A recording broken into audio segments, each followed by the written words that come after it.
Today, we want to talk about living in Japan. Hey, you can ask me anything you want. You'll be the interviewer this time. Yes.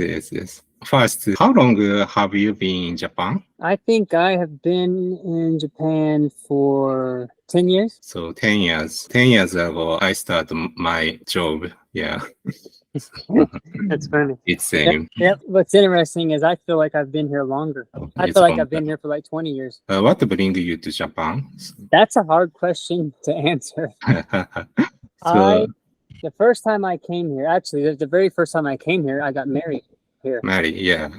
So when I stepped off the plane, I'll never forget. It's like, okay, I'm going to live here someday. Mm. Like literally just getting off the plane.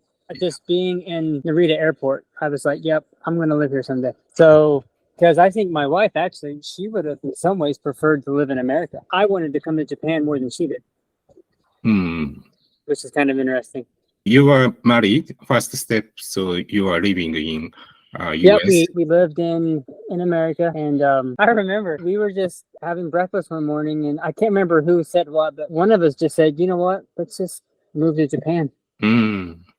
There was no big, huge decision or no big, it's like, okay. And before we did that, what I wanted to do, which we did, I got rid of everything I owned almost. Have you visited in Japan so before you live in? Well, yes. Like I said, I got married here, Oh, but I was here for a couple weeks. So yeah, so we got rid of everything. Me and my family, we traveled around the United States, living in a van for about 3 months. And my only rule was we weren't allowed to have a plan. So literally, we did not know where we were going to stay.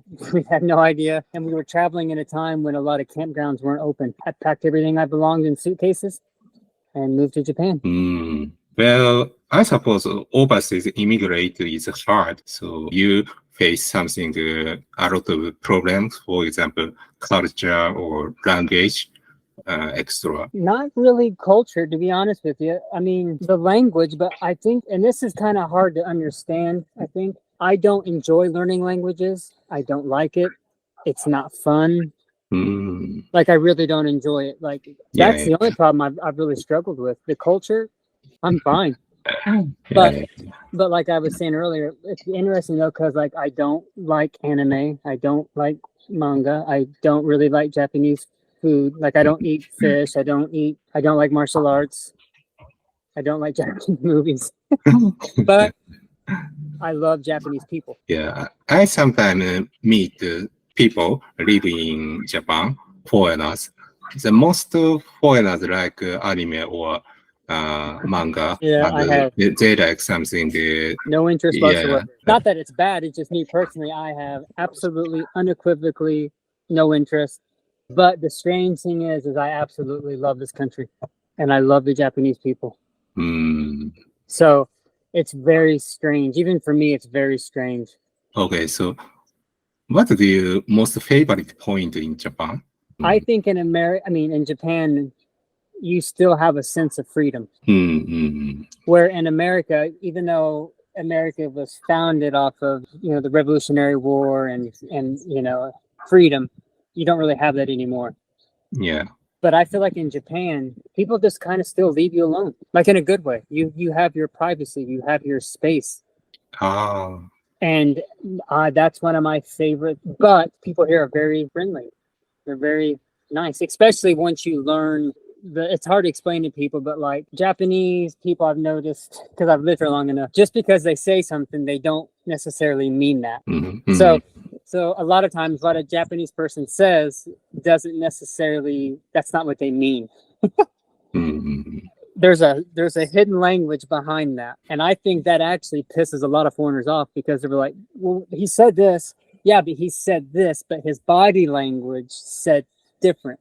So he's being polite to you, but he really doesn't mean that. I actually like that. But so people here are very nice, but yet you still can be left alone. It's like I still feel like I have a sense of privacy in Japan. It's really strange.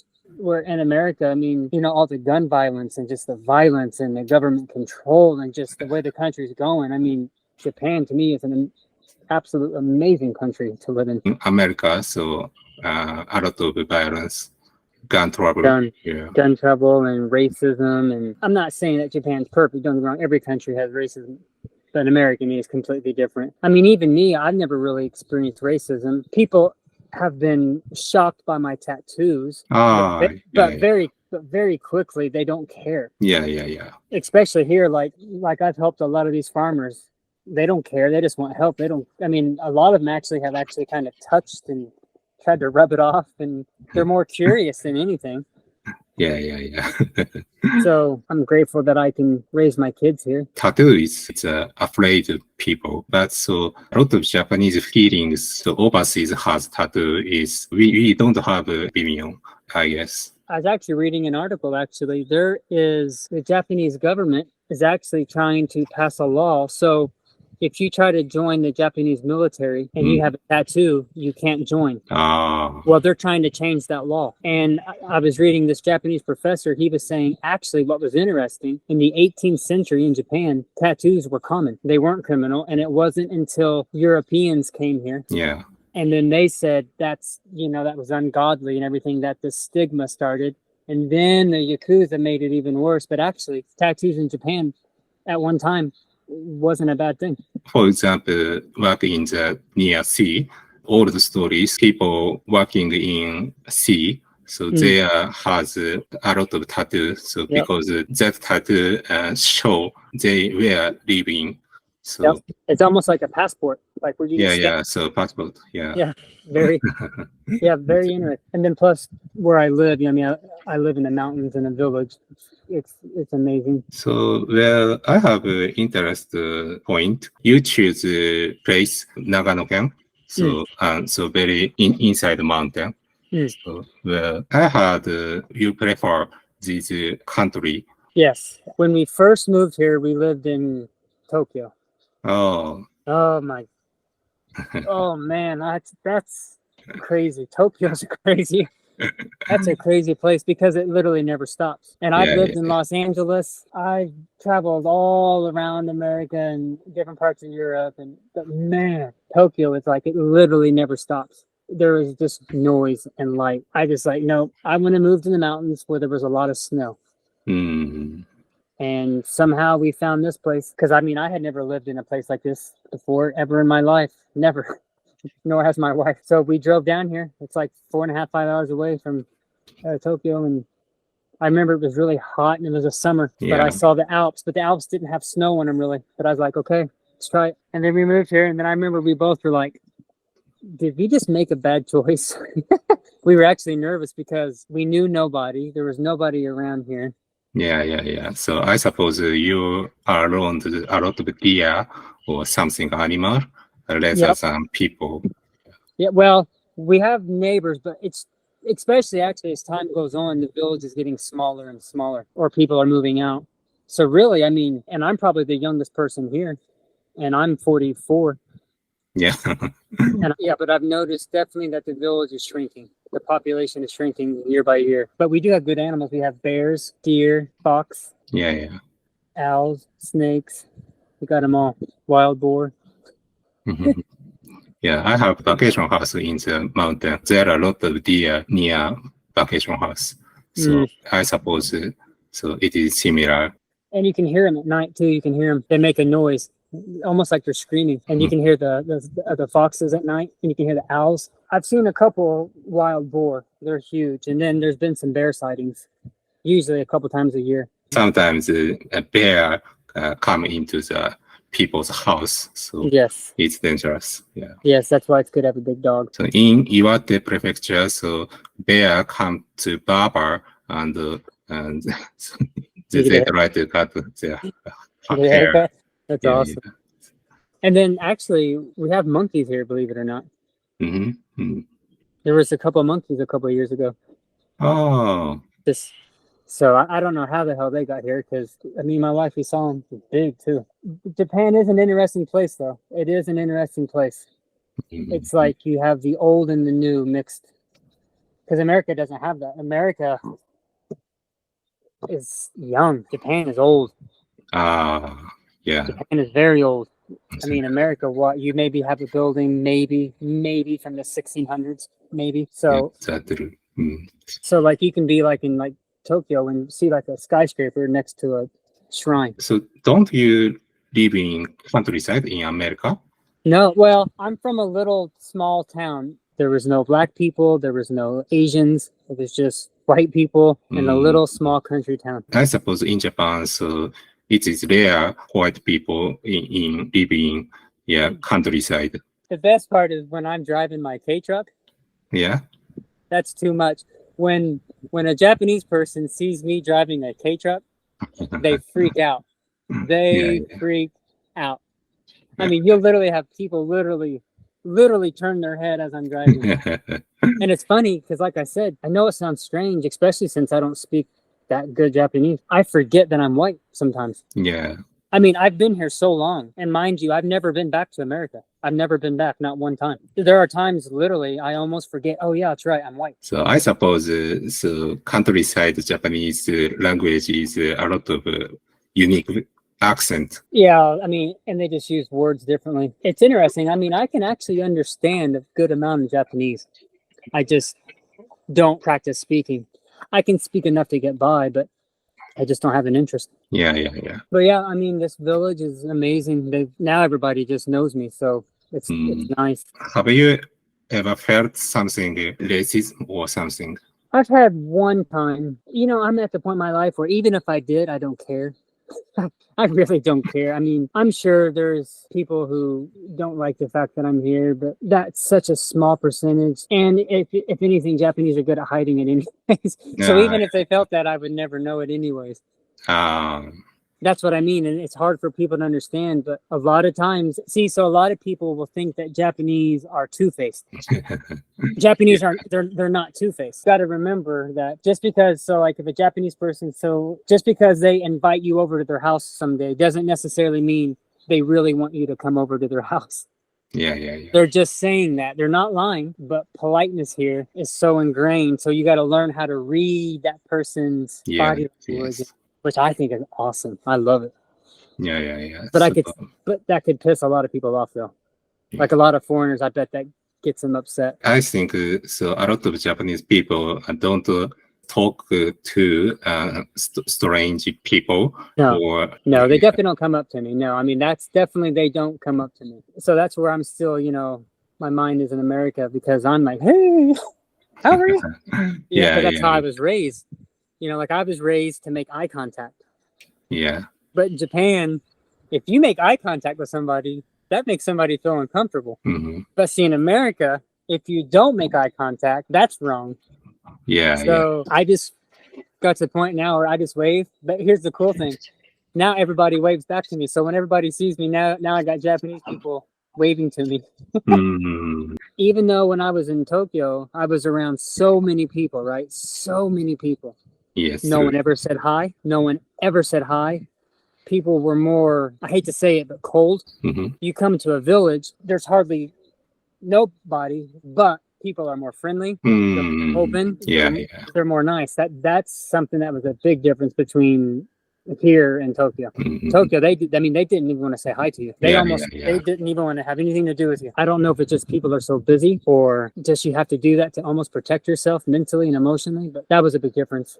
Yes, that's true. Especially in Tokyo, people only open mind, so get drunk. So yeah, which is funny because a lot of people look at me and they say, do you drink and smoke? I'm like, no, I don't drink, I don't smoke. I'm actually a very boring person. But you look at me and you think, that I would be maybe crazy or wild. I'm actually pretty boring. I usually watch YouTube videos, and I learn overseas living in Japan. So what they feel or what they travel. Yeah, I don't really have. If I don't write program, so I start garden. Are you vegetarian? Yeah, it's interesting. I just don't like meat. I don't like the taste of it. I don't, not necessarily for a spiritual reason. It's just, I just don't, and I never really have. I don't really like meat. which is good because then I don't have to raise chickens or anything like that. But my kids, they love meat. Yeah. Oh my gosh, they are like carnivores. But yeah, like I don't eat fish. I don't eat any kind of meat. Do you? Well, yeah. Yeah. I'm curious. Have you ever been to America? No. So No. I'd like to go to America. So sometimes. Which part? East Coast, West Coast? Is there a certain part that you want to go to? I'd like to go to Apple or Google's office, programmers community. So I want to visit these places. I think that's another difference too with like America and Japan is like America is vast. Yeah. It's huge. And I mean, Huge. I've driven across America back and forth several times. Actually, as a foreigner, getting my driver's license was actually a very scary, intimidating thing because I'm not European. So for me, it was exactly the opposite. And to get your driver's license, so it's a tea ceremony. Yeah. You have to do everything perfect. I'm serious, or they will fail you. Yeah, exactly. So when I came here, I mean, I had already been driving for almost. Let's see, I started driving when I was 14 or 15 years old. So so very young. Yeah, everything's the exact opposite here. Opposite side. Yeah. But now I've been here so long that if I had to drive in America, I'd be scared. Because my mind is so attuned to driving in Japan. Yeah. So we need to drive left side, in Japan. Yeah. And that's interesting as an American too, because culturally, Japan is very work together, harmony. Yeah. And America is very much the exact opposite. Self-sufficient. Do it yourself. Don't rely on anybody else. And it's interesting because I actually find myself, both are true. I don't believe in America's completely, but I don't believe in Japanese version either completely.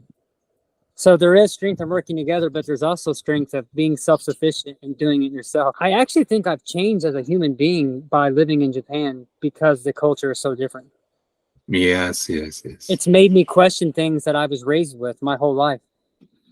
And then you come to Japan and it's like they do things completely different. So even if you don't speak the language, you still, I think, can be changed as a human being. If you live in a place long enough, it will change you. Yeah. It will absolutely change you. I mean, I am not the same person. It's interesting. Okay, thank you. So it's Okay, very interesting. Yeah. So thank you. that's a little bit about me. Yeah. Okay, thank you. Bye-bye. Bye-bye.